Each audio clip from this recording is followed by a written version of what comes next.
Buat generasi sekarang, punya rumah sering terasa kayak ngejar bintang.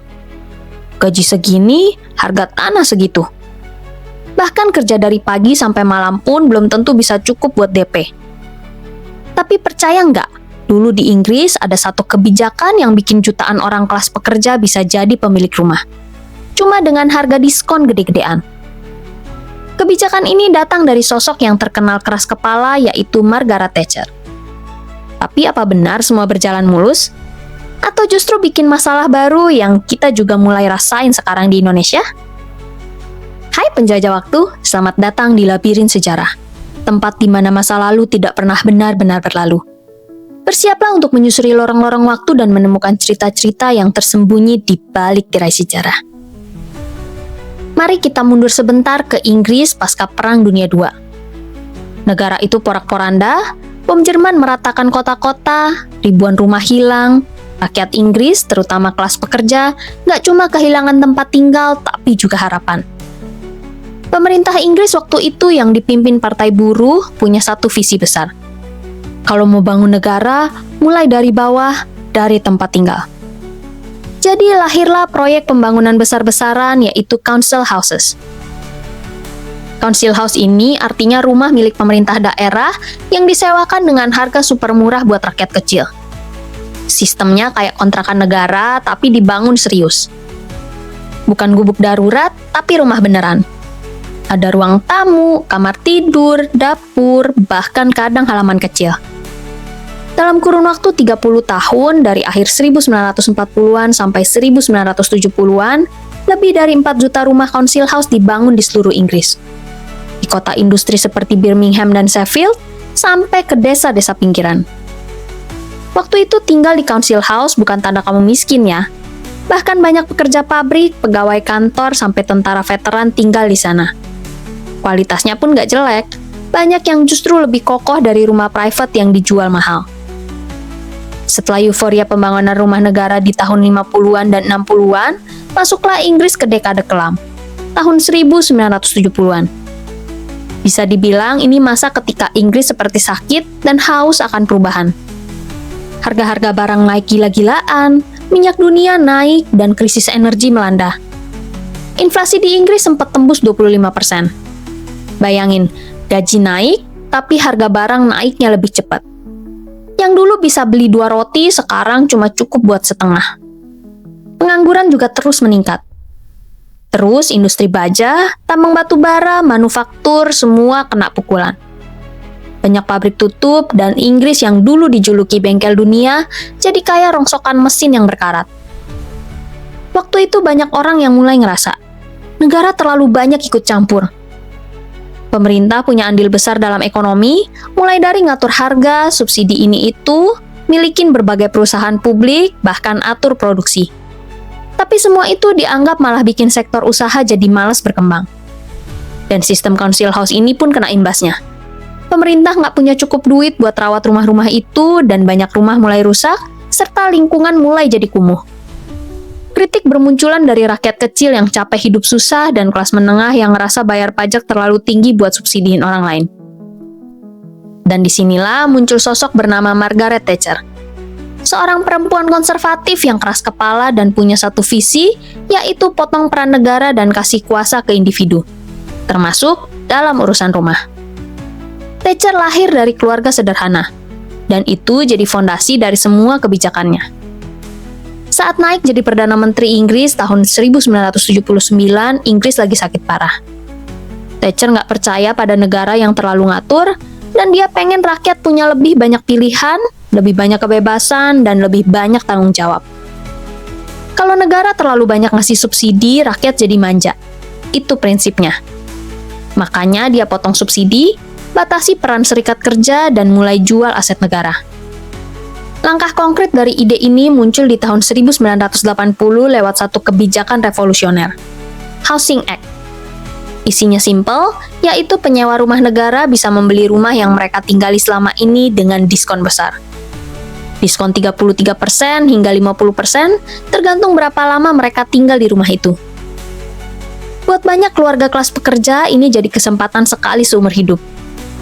Mereka bisa naik kelas dari penyewa jadi pemilik. Slogannya tuh right to buy, alias berhak membeli. Dalam beberapa tahun, jutaan orang antri beli rumah negara. Menurut data resmi, selama masa kekuasaan Thatcher, lebih dari 2 juta rumah negara dijual ke penghuninya. Ini bukan kebijakan kecil-kecilan, ini revolusi perumahan nasional. Tapi lebih dari sekedar jual beli, Thatcher ingin membentuk property owning demokrasi, yaitu masyarakat yang semuanya punya properti sendiri. Karena buat dia, pemilik rumah akan lebih mandiri, lebih disiplin, dan lebih terlibat dalam urusan publik. Katanya, kalau kamu punya rumah, kamu nggak akan nyampah sembarangan, kamu akan rawat halamanmu, kamu akan jadi warga negara yang lebih baik. Buat jutaan rakyat Inggris kelas pekerja, kebijakan right to buy terasa seperti dapat jackpot. Banyak orang yang dulunya hidup pas-pasan, akhirnya merasa punya kontrol atas hidup mereka sendiri. Mereka bisa renovasi rumah, nyewain kamar untuk tambahan penghasilan, bahkan ngewarisin properti ke anak cucu. Data menunjukkan bahwa dalam 1 dekade, kepemilikan rumah di Inggris melonjak drastis. Tahun 1980, sekitar 55% warga Inggris punya rumah sendiri, dan pada tahun 1990-an, angkanya naik jadi 70% lebih. Itu angka yang gila kalau dilihat dari sudut pandang pembangunan sosial. Pemerintah manapun pasti bangga. Banyak dari pembeli rumah subsidi ini yang kemudian menjual kembali properti mereka dengan harga yang lebih tinggi.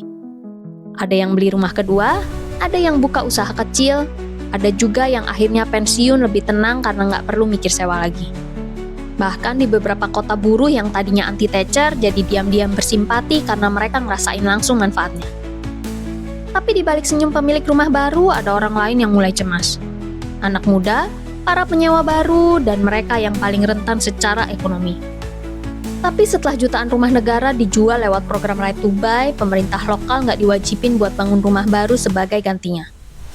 Stok rumah untuk sewa murah makin menipis, terutama di kota-kota besar seperti London, Birmingham, dan Manchester. Anak-anak dari generasi yang dulu beli rumah diskon, sekarang malah kesulitan punya rumah sendiri.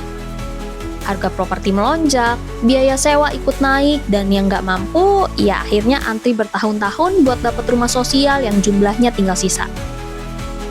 Menurut laporan Shelter UK tahun 2015, lebih dari 1,5 juta orang mengantri rumah sosial di Inggris. Ini bukan angka kecil, ini krisis.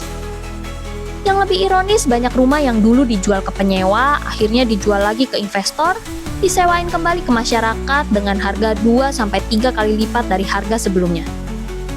Jadi apa yang tadinya dibanggakan sebagai demokratisasi kepemilikan malah akhirnya jadi bumerang. Masyarakat pekerja generasi berikutnya jadi kembali terpinggirkan, dan program rumah murah berubah jadi ladang bisnis investor. Sekarang banyak disewa ekspat kaya, dipoles jadi apartemen vintage, lengkap dengan kafe kopi mahal di bawahnya. Inilah gentrifikasi, yaitu ketika lingkungan yang dulunya kelas pekerja tiba-tiba berubah jadi kawasan premium, tapi bukan buat mereka yang dulu tinggal di sana. Lambat laun rumah-rumah ini bukan lagi milik rakyat Inggris, tapi dimiliki oleh korporasi, bahkan investor dari luar negeri. Menurut laporan The Guardian tahun 2021, sekitar 40% dari rumah-rumah ex-council di London kini disewakan secara komersial dan kebanyakan oleh investor asing. Bahkan ada satu blok perumahan yang 80% pemiliknya tinggal di luar negeri, dari Dubai sampai Hong Kong. Rumah yang dulunya simbol keadilan sosial sekarang jadi komoditas. Rumah yang dulunya disubsidi buat rakyat miskin, sekarang jadi aset properti di portofolio miliuner. Dan mereka yang seharusnya tinggal di sana, terpaksa pindah lebih jauh dari kota, numpang di tempat saudara, atau menyewa rumah mungil dengan harga yang nggak masuk akal. Tapi masalahnya nggak cuma soal rumah dan uang, ada hal lain yang ikut hilang. Pecahnya solidaritas komunitas yang dulu begitu kuat. Sejak program Right to Buy jalan, komunitas-komunitas ini mulai terpecah. Yang bisa beli rumah beli, yang nggak mampu tinggal pindah lalu datang pemilik baru. Akhirnya kawasan yang tadinya solid dan penuh interaksi sosial berubah jadi tempat yang asing. Orang-orang lebih sibuk dengan urusannya sendiri, nggak ada lagi sapaan pagi di pagar rumah, nggak ada lagi obrolan sambil ngangkat jemuran, lingkungan jadi lebih individualis. Dan sampai sekarang banyak kota di Inggris menghadapi krisis yang disebut housing emergency atau darurat perumahan. Bayangin, di negara maju sekalipun orang bisa kerja penuh waktu tapi tetap tidur di mobil atau mengantri di tempat penampungan. Ironis ya. Nah, setelah melihat bagaimana Inggris mengalami krisis perumahan, rasanya familiar sama yang terjadi di Indonesia. Indonesia hari ini juga lagi dikejar mimpi besar, menyediakan rumah layak untuk seluruh rakyatnya. Tapi faktanya kita masih punya blocking alias kekurangan pasokan rumah sebanyak 12 juta unit menurut data Kementerian PUPR tahun 2023. Artinya ada jutaan keluarga yang belum punya rumah sendiri. Pemerintah bikin program seperti FLPP atau Fasilitas Likuiditas Pembiayaan Perumahan dan subsidi bunga untuk KPR. FLPP adalah program pemerintah Indonesia untuk bantu masyarakat berpenghasilan rendah agar bisa beli rumah dengan cicilan ringan dan bunga rendah. Pemerintah yang kasih dana talangan ke bank, jadi bunganya bisa tetap 5% flat per tahun sampai lunas, nggak naik-naik kayak KPR biasa. Subsidi bunga KPR juga mirip. Pemerintah bantu membayar sebagian bunga pinjaman, supaya cicilan rumah lebih terjangkau buat rakyat kecil.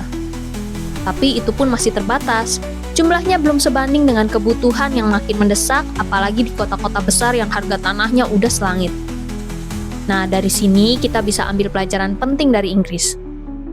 Kebijakan rumah murah atau subsidi bisa jadi sangat populer di awal. Masyarakat senang, pemerintah dapat poin politik, tapi kalau nggak ada kesinambungan, misalnya pembangunan ulang, pengawasan, atau sistem distribusi yang adil, kebijakan itu justru bisa jadi bumerang.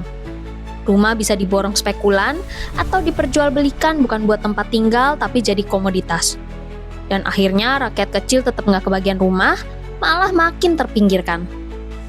Kalau suatu saat rumah subsidi di Indonesia dijual massal tanpa pengawasan, apakah nasibnya akan sama seperti Inggris? Atau bisakah kita belajar dari sejarah mereka dan bikin sistem yang lebih adil di sini? Emang benar kebijakan housing ini dicatat sebagai salah satu revolusi sosial terbesar di Inggris modern. Tapi seperti banyak ide besar, hasilnya nggak sesederhana niat awal. Jutaan warga kelas pekerja jadi pemilik rumah, tapi di sisi lain krisis perumahan sosial pun meledak. Rumah yang dulu jadi sandaran buat orang miskin, sekarang berubah jadi ladang bisnis spekulan. Mau nggak mau ini ngasih pelajaran penting, bahwa rumah bukan cuma bangunan, ia bisa jadi simbol kemerdekaan, tapi juga bisa jadi cermin ketimpangan sosial yang makin dalam. Dan buat kita di Indonesia, kalau pemerintah jual rumah murah ke rakyat, apakah nasibnya akan sama? Akan jadi jalan menuju kesejahteraan atau malah menciptakan krisis baru? Kalau kamu suka bahasan seru kayak gini, jangan lupa like, subscribe, dan nyalain loncengnya biar nggak ketinggalan episode-episode menarik dari Labirin Sejarah. Sampai di ujung labirin kali ini. Tapi jangan khawatir, masih banyak lorong waktu yang menunggu untuk kita jelajahi bersama. Sampai jumpa di petualangan berikutnya penjelajah waktu.